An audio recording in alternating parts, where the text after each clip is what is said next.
कम से कम 5 से 10 question repeat होते हैं, हर साल रिपीट होते हैं। तो आप अपनी ये सोच के चलते कि यार मैंने पूरी मोस्ट भी पढ़ ली, मेरा फिर भी सिलेक्शन नहीं हुआ। ये 4-5 ऐसे कोर सब्जेक्ट है नोर सेट के जो आपको सिलेक्शन जरूर देंगे। हे एवरीवन, क्या हाल चाल है आप सारे लोगों का। तो जिस टाइटल को आप पढ़कर आए हो, दैट इज सर मैं पिछले 3 साल से एग्जाम की तैयारी कर रहा हूं, मेरा सिलेक्शन नहीं हो रहा है, या फिर इसके अलावा सर मैंने पिछली बार से 2 बार 3 बार नोर सेट का एग्जाम दिया, मेरा फिर भी सिलेक्शन नहीं हुआ, मैं कुछ नंबर से रह जाता हूं या मेरे नेगेटिव क्वेश्चन ज्यादा हो जाते हैं। इस टाइप के मेरे पास में बहुत सारे डीएम आ रहे थे इंस्टाग्राम के ऊपर। तो मैं इस पूरी वीडियो के अंदर ऐसा ब्रह्मास्त्र बताने वाला हूं आप सारे लोगों को। अगर ये चीज आप इंप्लीमेंट करते हो तो आपके डेफिनेटली जिस भी एग्जाम की तैयारी कर रहे हो नर्सिंग फील्ड के अंदर, आपका डैम श्योर सिलेक्शन होगा। बस इस चीज को ध्यान रखें सारे के सारे बच्चे। किसी को मेरे से पर्सनली बात करनी है तो ऊपर इंस्टाग्राम का आपको लिंक शो हो रहा होगा, इसके ऊपर मेरे पास में पर्सनली मैसेज कर सकते हो। जो भी आपकी क्वेरी होगी मैं कोशिश करूंगा आपकी सारी क्वेश्चंस को सोल्व करने की। तो वीडियो को शुरू करते हैं। तो सबसे पहले मोस्ट इंपॉर्टेंट चीज आती है जो आपने टाइटल पढ़ा है, दैट इज कि सर मैं पिछले 3 साल से एग्जाम के अंदर पेपर दे रहा हूं या मैं तैयारी कर रहा हूं, मेरा सिलेक्शन नहीं हो रहा। देखो सबसे पहली मोस्ट इंपॉर्टेंट चीज, इस चीज को ध्यान रखें, दैट इज कि आप एग्जाम कौन से की तैयारी कर रहे हो, यानी कि डीएसएसबी की तैयारी कर रहे हो या फिर अभी अपकमिंग सीआरई का एग्जाम लगने वाला है उसके लिए भी, या फिर इसके अलावा आने वाले नोरसेट 8 के अंदर तैयारी के लिए जो आप पढ़ रहे हो। अगर आप नोरसेट का तैयारी कर रहे हो, मैं आपको 1 बाय 1 बताता जाता हूं। अगर आप नोरसेट की प्रिपरेशन कर रहे हो तो नोरसेट की प्रिपरेशन के अंदर सारे बच्चे याद रखें, दैट इज कि देखो आप प्रीवियसली सारे पेपर देखे होंगे। आप जब भी नोरसेट की तैयारी करते हो आपको प्रीवियस ईयर क्वेश्चंस देखने हैं एक बार, यानी कि उससे आपको पूरा पैटर्न समझ में आ जाएगा। मैं आपको हमेशा बताता आया हूं मेरी वीडियोस के थ्रू, दैट इज कि नोरसेट 2020 उठा के देख लीजिए, जिसके अंदर मोस्ट ऑफ द जो क्वेश्चन आए थे that is related from the MSN, यानी कि वो जिसमें मैंने खुद ने एग्जाम दिया था उसके अंदर एमएसएन का पार्ट ज्यादा पूछा गया था। देन इसके बाद में सेकंड 2021 के अंदर जो नोरसेट लगा था उसके अंदर साइकेट्रिक पार्ट बहुत ज्यादा पूछा गया था। तीसरा जो नोरसेट 22 का जो पेपर लगा था नोरसेट का, उसके अंदर ऑप्शन गाइना के क्वेश्चन बहुत पूछे गए थे। देन इसके बाद में जो नेक्स्ट नोरसेट लगा था नोरसेट 4, उसके बाद में फिर साल के अंदर 2 बार नोरसेट हो गए थे, लेकिन उससे पहले जो मेन जो क्वेश्चन पेपर आते थे दैट इज एमएसएन प्लस में फंडामेंटल दोनों पेपर पूछे गए थे।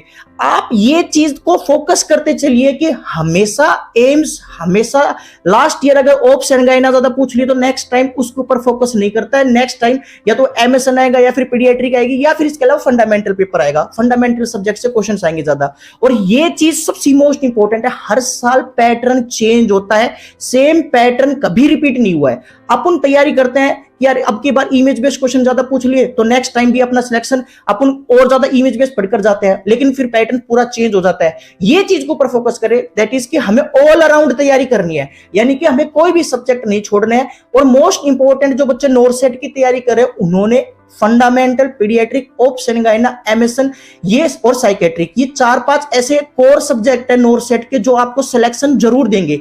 ये चीज के ऊपर फोकस करके चले जितने भी बच्चे हैं जो नोरसेट की प्रिपरेशन कर रहे हैं खासकर, और हमेशा तैयारी करें ऑल अराउंड, जिसमें इमेज बेस्ड क्वेश्चंस भी होंगे, जिसके अंदर बहुत सारे क्वेश्चंस ऐसे होंगे लाइक जो एनक्लेक्स बेस्ड क्वेश्चन होंगे। लेकिन आपने एक चीज देखी होगी पिछले 4, 5, 6, 7 जितने भी नोरसेट लगे हैं उसके अंदर नोरसेट 4 को छोड़ के बाकी सारों के अंदर पेपर उतना नेक्स्ट लेवल नहीं आता है। दैट मींस कि उसके अंदर जो इतने एनक्लेक्स मिक्स क्वेश्चंस नहीं आते हैं। पेपर अगर आप देखोगे तो बहुत सारे वन लाइनर क्वेश्चंस भी आते हैं। तो आप अपनी ये सोच के चलते कि यार मैंने पूरी मोस्ट भी पढ़ ली, मेरा फिर भी सिलेक्शन नहीं हुआ। मैं हमेशा आपको एक ही चीज समझाइए, दैट इज कि बेसिक से स्टार्ट करें। अगर जो बच्चे ने बेसिक से तैयारी शुरू की होगी उसका डेफिनेटली सिलेक्शन होगा, और डेफिनेटली आने वाले एग्जाम के अंदर जो वो बैठेगा तो पेपर वन लाइनर क्वेश्चन आए, वो एनक्लेक्स मिक्स क्वेश्चन आए, या फिर इसके अलावा कैसा भी क्वेश्चन पेपर आ जाए, हमेशा आपका सिलेक्शन ही होगा। तो बेसिक से शुरू करें। बेसिक्स के अंदर आपको अगर कैसे भी क्वेश्चन आते हैं आप हर तरीके से तैयारी हो जाएगी, और साथ में इमेज बेस्ड क्वेश्चन लेकर के चले।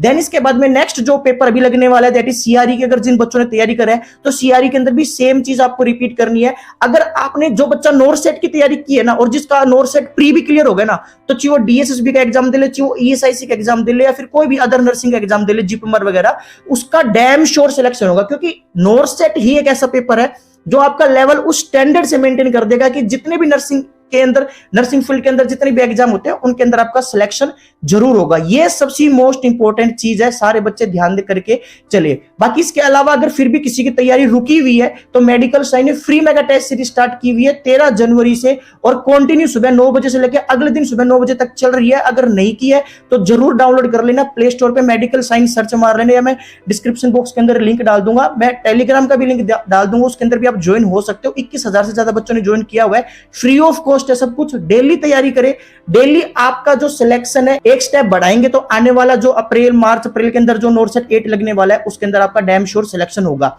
दूसरी मोस्ट इंपॉर्टेंट बात जो क्वेश्चन मेरे से पूछा गया था, दैट इज कि सर मेरा लास्ट 3 साल से एग्जाम के अंदर सिलेक्शन नहीं हो रहा। देखो, तो अभी जस्ट मैंने आपको रिपीट करके बताया कि हर साल एम्स अपना पैटर्न चेंज करता है, तो उस पैटर्न के हिसाब से तैयारी कीजिए। प्रीवियस ईयर क्वेश्चन के जो मेमोरी बेस्ड पेपर आते हैं वो भी मैंने मेडिकल साइंस के ऐप के ऊपर डाल रखे हैं, एक बार वो भी जरूर पढ़ लेना। उससे आपको आइडिया लग जाएगा कि पिछले जितने भी पेपर हुए हैं उनके अंदर क्या रिपीटेड क्वेश्चंस पूछे गए हैं, फिर किस लेवल का पेपर आ रहा है। अगर आप उस हिसाब से तैयारी करके चलोगे तो आपका डैम श्योर सिलेक्शन होगा। और नॉर्थ सेट के जो बच्चे तैयारी करते हैं, आप एक बात याद रखें, कम से कम 5 से 10 क्वेश्चन रिपीट होते हैं, हर साल रिपीट होते हैं। बस क्वेश्चन सेम नहीं होता पर टॉपिक सेम होता है। जैसे ईसीजी से रिलेटेड हमेशा क्वेश्चन पूछा जाता है, इमरजेंसी ड्रग से बहुत सारे क्वेश्चन पूछे जाते हैं, ये हमेशा पूछे जाते हैं और आगे भी पूछे जाएंगे। पर आप यूं सोच के चलोगे ना कि यार मेरे पास तो भाई बिल्कुल आउट ऑफ द कॉन्टेक्स्ट आ गया पेपर, तो आपको तैयारी करने की जरूरत है। और वो तैयारी आज करने की रिक्वायरमेंट है, क्योंकि आने वाले जब एग्जाम डेट आती है तो फिर उसके बाद में तैयारी नहीं होती, फिर तो सिर्फ रिवीजन होता है। तो इस चीज को ध्यान देकर के चले। जितने भी बच्चे हैं मैं हमेशा आपके साथ बताता आया हूं। और इसके अलावा जब भी आप एग्जाम की तैयारी करते हो तो सेल्फ एनालाइज करें, यानी कि जब आपने लास्ट एग्जाम के अंदर पेपर दिया उसकी वजह से आपका क्यों सिलेक्शन नहीं हुआ, अगर आप ये चीज सेल्फ एनालाइज करके चलोगे ना, आपका डैम श्योर सिलेक्शन होगा। यही ब्रह्मास्त्र है। सपोज करो आपने 100 क्वेश्चन पेपर अटेम्प्ट किया जिसमें से आपको 80 क्वेश्चन आ रहे हैं या 75 क्वेश्चन आ रहे हैं, और 75 क्वेश्चन अगर आपको समझ में अच्छे से आ रहे हैं ना, तो आप यूं समझ लो बिल्कुल मार्जिन के ऊपर हो। लेकिन अगर आपको ये 40-50 क्वेश्चन नहीं हो रहे हैं तो भाई आपको तैयारी की रिक्वायरमेंट है। तो फिर आपको आने वाले एग्जाम से पहले और अच्छे से डीपली तैयारी करनी है, डीपली सब्जेक्ट पढ़ने हैं, प्रीवियस ईयर क्वेश्चन सोल्व करने हैं, जिससे कि आपका सिलेक्शन हो जाए, जिससे कि आपकी तैयारी अच्छी से हो जाए। नर्सिंग फील्ड के अंदर मैंने इतने सारे बच्चे देखे हैं जो बच्चे एलिजिबल ही नहीं है एग्जाम के अंदर, और डेली यही बोलते हैं सर मेरा सिलेक्शन नहीं हो रहा। अरे कम से कम उस चीज के लिए आप एलिजिबल तो। बहुत सारे बच्चे मैंने देखे जिनको कैनुला का कलर नहीं पता यार, जो बेसिक चीजें हैं, जो कि अगर आप ये चीज भी नहीं करोगे तो कैसे सिलेक्शन होगा। तो ये चीज सारे बच्चे ध्यान दे करके चले। हमेशा तैयारी उस लेवल की करे कि जिससे कि मेरा पेपर कैसा भी आ जाए मेरा सिलेक्शन हो। यही पॉइंट मैं हमेशा से बताता आ रहा हूं और आगे भी यही चीज इंपॉर्टेंट रहेगी आप सारे बच्चों के लिए। और मोस्ट इंपॉर्टेंट चीज सेल्फ एनालिसिस करे, कंपैरिजन ना करे किसी के साथ भी, चाहे खुद का किसी और के साथ में, चाहे सीनियर का सिलेक्शन हो गया, जूनियर का हो गया, किसी का भी हो गया। भगवान हमेशा आपको आपके हिसाब से देता है, आपकी जो एलिजिबिलिटी होती है उस हिसाब से। और खुद के ऊपर विश्वास रखे, भगवान के ऊपर विश्वास रखे, ईमानदार रहे अपने से और भगवान के साथ में। बाकी कौन क्या सोचता है आपके बारे में रिक्वायरमेंट नहीं है। ईमानदारी से कोई भी आप काम करोगे तो भगवान भी आपका जरूर साथ देगा। और बाकी फिर भी कोई डाउट रह जाता है तो मेरे पास पर्सनली मैसेज कर सकते हो आप। इंस्टाग्राम के ऊपर पंकज हेयर 999 सर्च मार लेना, या फिर इसके अलावा टेलीग्राम के अंदर आप जुड़ सकते हो, डिस्क्रिप्शन बॉक्स के अंदर लिंक है, सब्सक्राइब करके जाना। बाकी मिलते हैं नेक्स्ट मोटिवेशनल वीडियो में, तब तक के लिए खुश रहे, माँ बाप का नाम रोशन करते रहे। जय हिंद, जय भारत और जय भोलेनाथ।